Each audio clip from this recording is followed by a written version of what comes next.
être en accord avec mes valeurs et notamment mes valeurs écologiques. Il y a plus rien à vivre en fait parce que j'avais l'impression que c'était la fin du monde beaucoup trop tôt. Je pense que ça me rassure aussi, le cadre scientifique. Aujourd'hui, les étudiants et étudiantes sont de plus en plus préoccupés par les enjeux environnementaux. De quelle manière impactent-ils leur santé mentale ? Le service de santé de l'Université Lyon 1 a questionné étudiantes et psychologues afin de répondre à cette question. Vous écoutez Éco-anxiété à l'université.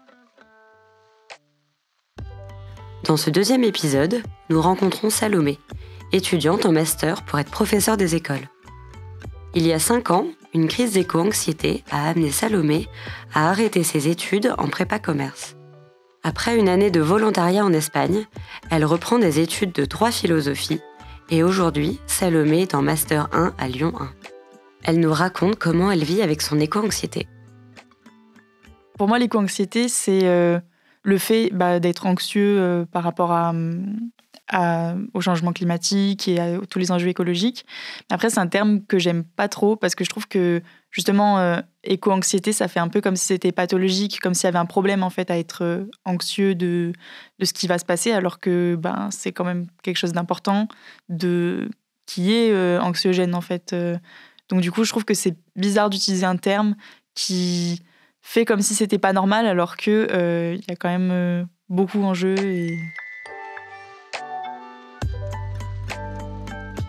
Au départ, c'était pas mal en fait par rapport aux journaux, aux nouvelles En fait, j'écoutais beaucoup la radio. Comme j'étais en prépa, il fallait que je suive l'actualité. Et tous les matins, j'écoutais la radio à la même heure. Et c'était tout le temps les infos. Et il y avait plein de trucs qui s'ajoutaient du coup de petits détails, d'informations en fait hyper anxiogènes au niveau écologique. Et je me suis dit, mais en fait, on va jamais s'en sortir. Ça, plus mes cours aussi qui étaient pas mal, beaucoup axés là-dessus. Ça a fait un peu un tout hyper anxiogène et hyper difficile à dépasser qui a fait que après j'avais un peu des crises d'angoisse par rapport à l'avenir, à ce qui allait se passer. Parce que je me disais, vu tous les problèmes qu'il y a, toute la globalité, on ne pourra jamais échafauder une solution en fait. Alors qu'avant, je me berçais un peu dans l'idée que il y allait y avoir une solution, quoi. Parce que en fait, j'avais déjà eu des petits épisodes anxieux avant ma prépa.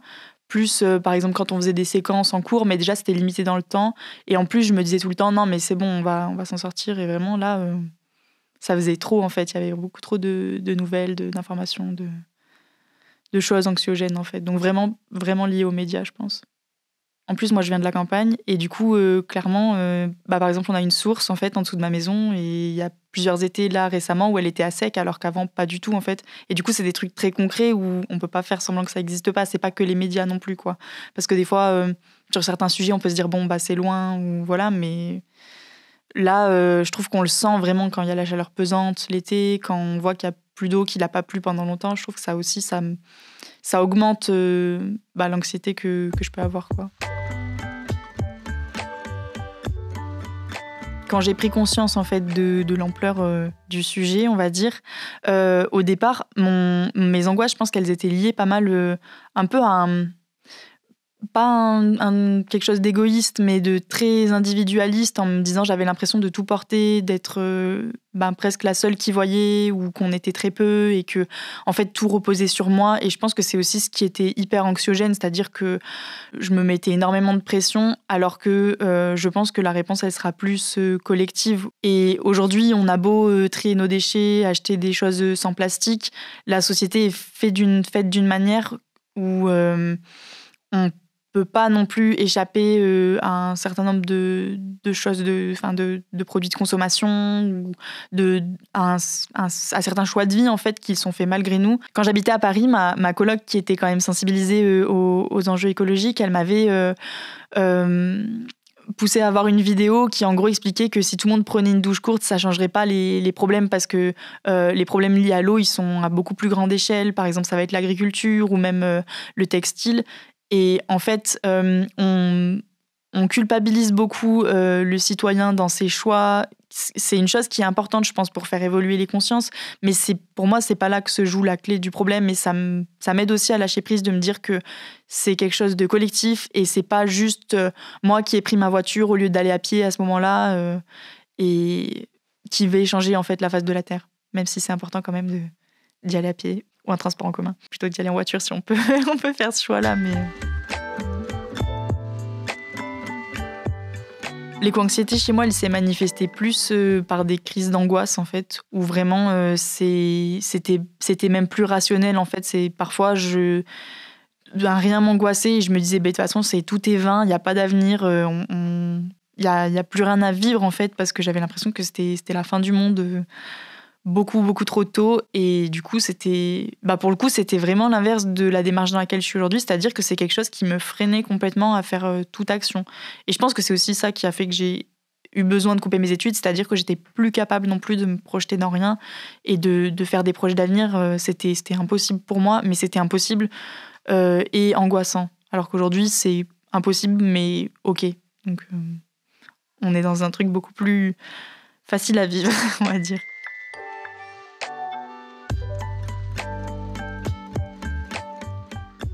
Salomé nous a invités à poser notre micro au cœur d'une discussion avec sa sœur Lou, qui est actuellement au lycée en terminale.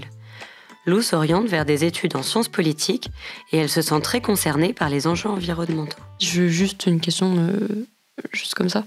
Quand tu dis que tu as accepté ça, qu'est-ce que tu entends ? Enfin, je sais pas comment... Comment dire ? C'est-à-dire que je me dis, j'aimerais bien que ça change. J'ai envie que ça change, j'ai envie de me battre au quotidien, enfin en tout cas dans mes actions, d'incarner ce changement, enfin voilà, autant que je peux.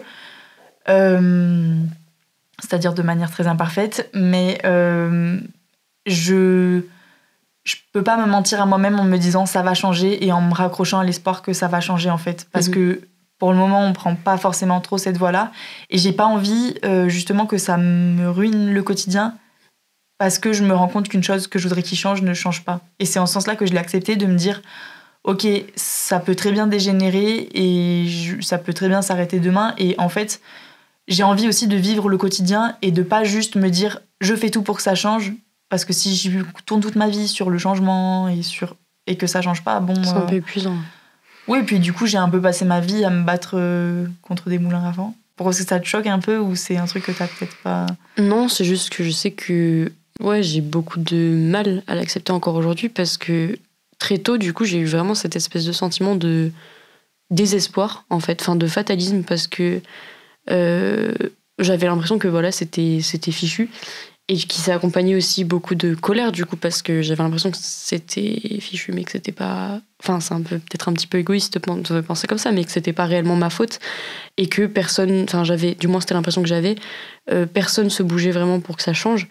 Et alors, si la colère, elle passe avec le temps, j'ai encore beaucoup de mal à accepter que ça... Enfin, comment dire, qu'on soit en quelque sorte, parce que j'ai encore un petit peu l'impression qu'on est condamné, et j'ai du mal à accepter ça. Voilà. Mais oui, du coup, ça revient un peu à se battre contre des moulins à vent, mais j'ai du mal à l'accepter. C'est pour ça que je te posais cette question-là. Après, ouais, je pense que c'est un chemin qui est personnel, tu vois, et que... En fait, c'est plus une forme de lâcher prise, de me dire, de toute façon, c'est pas que moi, et c'est pas moi qui vais tout changer les choses. Moi, je sais que je n'arrive pas à vivre avec la colère tout le temps et avec l'angoisse tout le temps, donc je suis obligée de trouver des voies parallèles. Et après, je peux pas non plus trouver des voies parallèles qui soient mensongères pour moi, de me dire bon, c'est bon, tout va bien. Enfin, ça, je peux pas. Enfin, c'est du déni.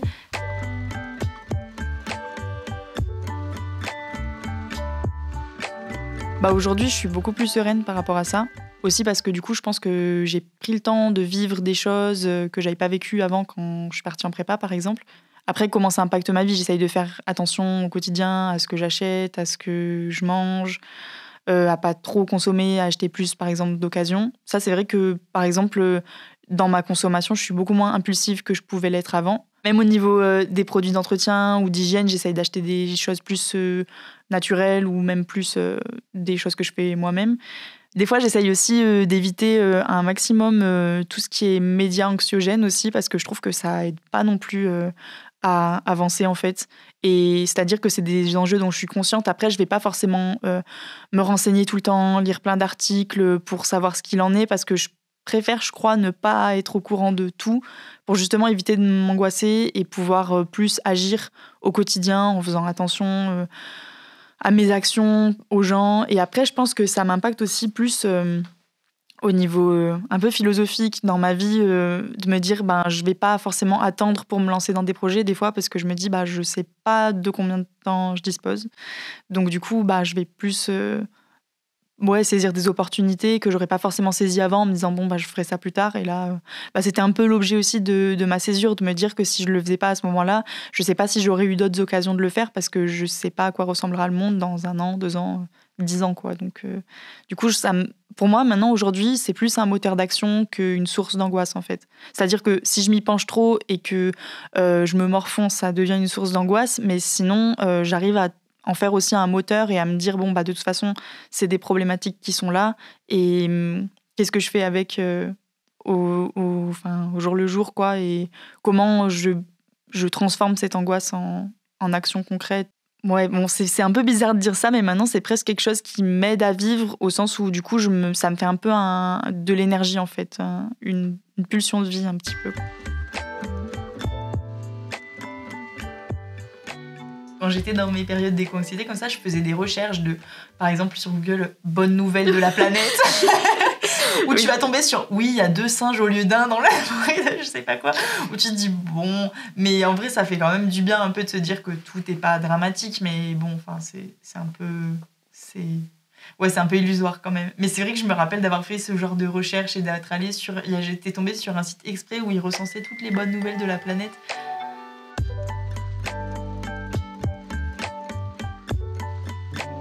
Alors, je suis allée voir une psy, mais après, comme j'étais dans le contexte de la prépa, qui est quand même un peu particulier, où il y a beaucoup d'étudiants qui vont pas bien, on parlait pas vraiment de ça. D'autant plus que, vu que c'est quelque chose qui était anxiogène, j'avais beaucoup de mal à en parler parce que j'avais peur que la psy me dise oui, c'est vrai qu'on est vraiment dans la merde, quoi. Et du coup, je me dis ça m'aurait angoissée encore plus, en fait. Donc du coup, je parlais vraiment d'autres choses. Mes parents, ils sont un peu éco-anxieux aussi. Surtout ma mère, elle a lu le rapport du GIEC, donc voilà. Ils sont beaucoup plus informés que moi, je pense, donc ils sont beaucoup plus conscients. Après, quand on en parle, c'est souvent un peu lourd comme sujet, donc c'est pas forcément quelque chose dont j'aime bien parler avec eux. Pour le coup, je trouve que parler de ces sujets-là avec des gens qui eux-mêmes sont éco-anxieux, c'est pas forcément très constructif, parce que du coup, on met un peu un truc de négativité qui, encore une fois, qui donne pas envie d'agir. J'ai pas vraiment parlé de mes crises d'angoisse, de l'éco-anxiété avec mes parents, parce que c'est quelque chose, j'ai peur, en fait, j'avais peur, je pense, qu'ils me disent que eux aussi, ils interagissent avec leurs angoisses, en fait, et j'ai l'impression que c'est un sujet sur lequel ils pouvaient pas du tout me rassurer et que j'avais besoin aussi de trouver les réponses par moi-même et pour moi-même. Et du coup, je leur ai jamais vraiment dit que c'était pour ça que j'avais voulu arrêter la prépa, que c'était principalement pour des raisons écologiques. Non, ils le savent pas. Mais c'est pas quelque chose qui me manque aujourd'hui, quoi.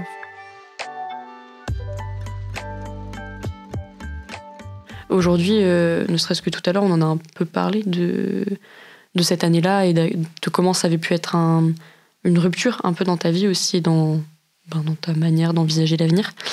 Mais on n'en a jamais réellement parlé. Non, mais parce que à un moment donné. Aujourd'hui, j'arrive à en parler parce que aussi, je pense que c'est quelque chose que j'ai accepté et qui est en partie derrière moi. Je veux dire, du coup, c'est quelque chose que j'arrive mieux à gérer, donc c'est plus simple pour moi d'en parler. J'ai fait un travail d'acceptation, on va dire. Mais c'est vrai que sur le coup, je pense que j'aurais été incapable de partager ces angoisses-là avec qui que ce soit, quoi. Et du coup, d'autant moins avec toi, quoi. Oui. C'est marrant parce que du coup, c'est un peu le moment aussi où moi j'ai commencé vachement à affirmer un peu aussi à la famille, tu vois. C'est là où j'ai commencé, je crois que l'année de ta prépa, c'est l'année où moi j'ai commencé beaucoup à faire des actions, du coup, et à montrer vraiment mon angoisse et ma volonté d'agir à la famille. Et du coup, c'est marrant qu'on n'en ait pas plus parlé que ça à ce moment-là, tu vois. Parce que je pense qu'on n'a pas du tout la même manière de gérer les choses, pour le coup. Et par rapport à ces sujets-là, je pense que toi, t'as vachement été dans d'en parler, de t'affirmer, de faire des actions. Et moi, j'ai pas du tout cette force-là. J'ai pas du tout... j'ai du mal, justement, en fait, à transformer ces angoisses-là en actions militantes. C'est hyper difficile pour moi parce que je trouve que déjà, gérer ces angoisses, ça demande de la force. Et transformer en action militante, pour moi, agir de manière militante, ça demande énormément de force aussi, d'essayer de motiver les gens. Ouais, je trouve que c'est quelque chose qui est extrêmement difficile. Et du coup, je pense que c'est pour ça que moi, j'ai pas du tout cette fibre et cette force-là, et c'est pas du tout la réponse que j'y apporte, en fait.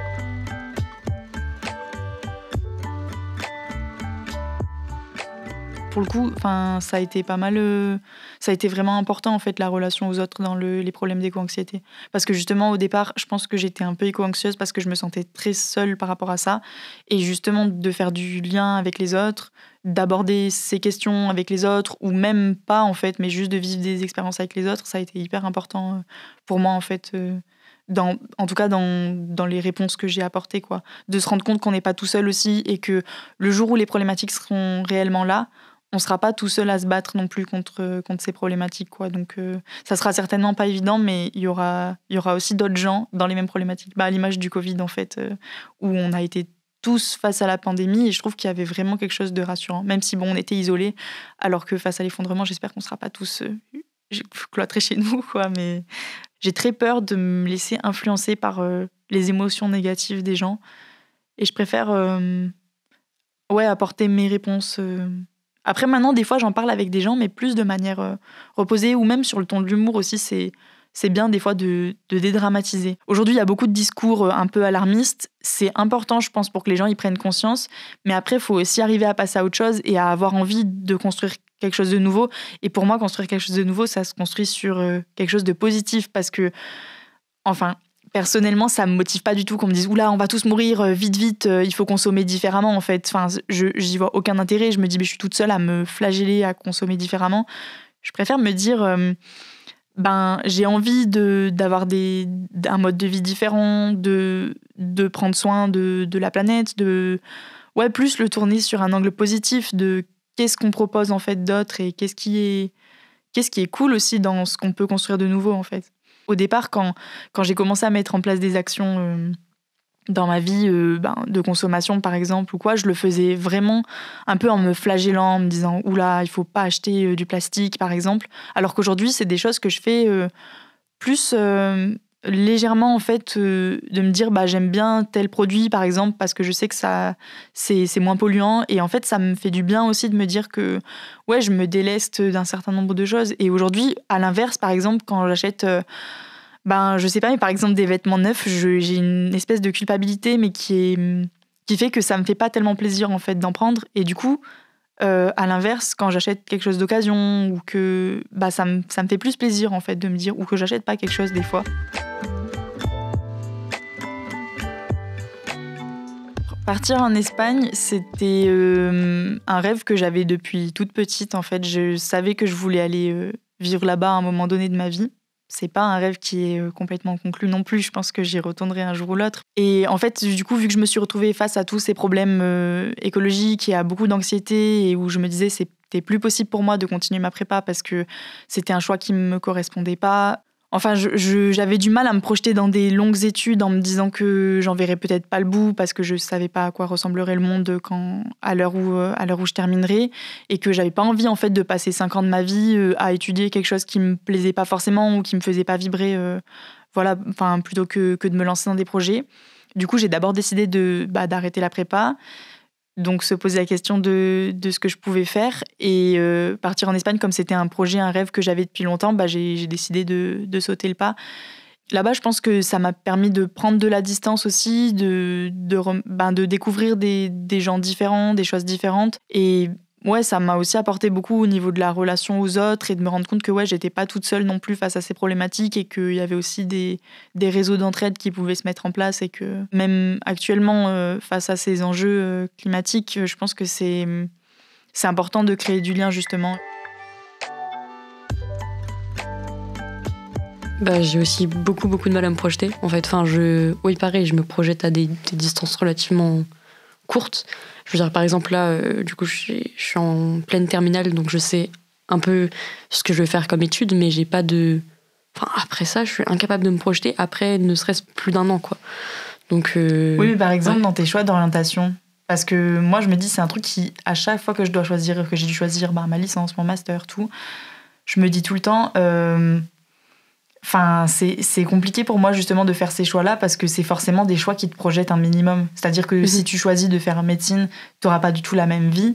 Enfin, tu te projettes pas dans les mêmes choses que si tu fais une fac de sociaux ou un BTS vente, par exemple. Tu vois, forcément, tu fais une projection sur l'avenir à partir du moment où tu fais des études, en fait. Forcément, oui. Du coup, actuellement, je suis en train de préparer le concours Sciences Po parce que le domaine politique, du coup, tout ce qui touche à la politique m'intéresse depuis quand même assez longtemps. Donc. Et je sais que j'aimerais travailler là-dedans autant que possible parce que c'est une manière pour moi, je pense, aussi naïf que cela puisse être dit, je pense que c'est une manière pour moi d'avoir l'impression que je suis utile, entre guillemets, que je sers à quelque chose, et aussi de pouvoir faire changer les choses un peu et de pouvoir agir aussi pour le climat autant que possible via la politique, du coup.